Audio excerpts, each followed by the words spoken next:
আসসালামু আলাইকুম। কী অবস্থা সবার? সবাই কেমন আছেন? আশা করি সবাই ভালো আছেন। আলহামদুলিল্লাহ আমিও ভালো আছি। তো দেখতেই পাচ্ছেন হাতে একটা রামেন ছিল, ডুডলসের রামেন, কোরিয়ান। তো এটা বাংলাদেশি পণ্য। তো এখানে দেখছেন আরেকটা ফ্রাই প্যানের মধ্যে আমি বসিয়ে দিয়েছি ব্রোকলি, ডিম আর গাজর কুচি কুচি করে কেটে এটা বসিয়ে দিলাম। তারপরে এখানে ডুডলসটাও সিদ্ধ করে নিলাম। তারপরে এই তো এখানে দিয়ে দিচ্ছি টমেটো কেচাপ। রিজিন আমার কাছে বায়না ধরছিল, আম্মু স্পাইসি করে রামেন রান্না করে দাও। তা এখন তো রাত যেহেতু 11টা বাজে, এখন তো আর স্বপ্নবাজার খোলা নেই, তাই এখন আমি ডুডলসের রামেনটাই এনে রান্না করলাম আর কি। তো রিজিন বলছিল আম্মু স্পাইসি করে আজকে রামেন খাবো, প্লিজ রান্না করে দাও। তাই ভাবলাম যে ঘরে যা উপকরণ আছে সেটা দিয়ে রান্না করে দিই। তারপরে এই তো গাজর ছিল, ব্রোকলি ছিল আর ডিম দিয়ে এটা রান্না করে দিচ্ছি আর কি। তারপরে এটাকে একটু সিদ্ধ হওয়ার জন্য একটু ঢাকনা দিয়ে দিচ্ছি যেন তাড়াতাড়ি সিদ্ধ হয়ে যায়। এই তো আমার মেয়ে আমার পাশেই দাঁড়িয়ে আছে, আম্মু একটু তাড়াতাড়ি করে দাও, আমার অনেক ক্ষুধা পেয়েছে, আজকে ভাত খাবে না, সে রামেন খাবে।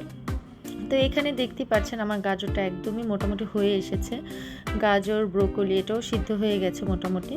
তা আমি আর বেশি করব না। তারপর বলছিলাম আম্মু এটা কিন্তু আমি কালকে টিফিনেও নিয়ে যাব। সে টিফিনেও নিয়ে যাবে এরকম প্ল্যান করে আমাকে বেশি করে রান্না করাচ্ছে আর কি। তো এখানে আমি 5টা রামেন নিয়েছি। তারপরে এখন যে নুডলসের ভিতরে যে মশলাটা থাকে, কোরিয়ান রামেনের মশলাটা, সেটা আমি এখন এখানে একটা দিয়েছি। কারণ আমি সবজিটা যখন বসিয়েছিলাম তখন এর মধ্যে হালকা একটু টেস্টিং সল্ট আর লবণ দিয়েছিলাম। তাই এখন আমি আর বেশি ঝাল দিচ্ছি না এখানে, কারণ এই মশলাটা কিন্তু একটু ঝাল আর কি। বাংলাদেশি হলেও কিন্তু এই রামেনটা খেতে খুবই দারুণ, আপনারা ট্রাই করে দেখবেন, আশা করি ভালো লাগবে। তারপরে এই তো নুডলসটা আমি দিয়ে দিচ্ছি, যেহেতু মিরাবও খাবে এর জন্য বেশি ঝাল দিইনি। আমি বললাম যে রিজিন মিরাবকে দেওয়ার পরে যেইটুকু নুডলস থাকবে ওইটা তুমি এখন খাবে আর দেন কালকে টিফিনেও নিয়ে যাবে। তো এর জন্য বেশি করে রান্না বসালাম আর কি, যেন মেয়ে কালকে টিফিনেও নিয়ে যেতে পারে। তারপরে এটাকে একটু লাগবে আর কি মশলা আমার মনে হচ্ছিলো, তাই অর্ধেকটা দিয়েছি, পুরোটা দিইনি। অর্ধেকটা আমি আবার অন্য একটা কৌটার মধ্যে ঢেলে রেখেছিলাম। তারপরে তো ধনেপাতা কুচিটা দিয়ে দিলাম, আমার কাছে ধনেপাতা কুচিটা দিলে ভালো লাগে আর কি।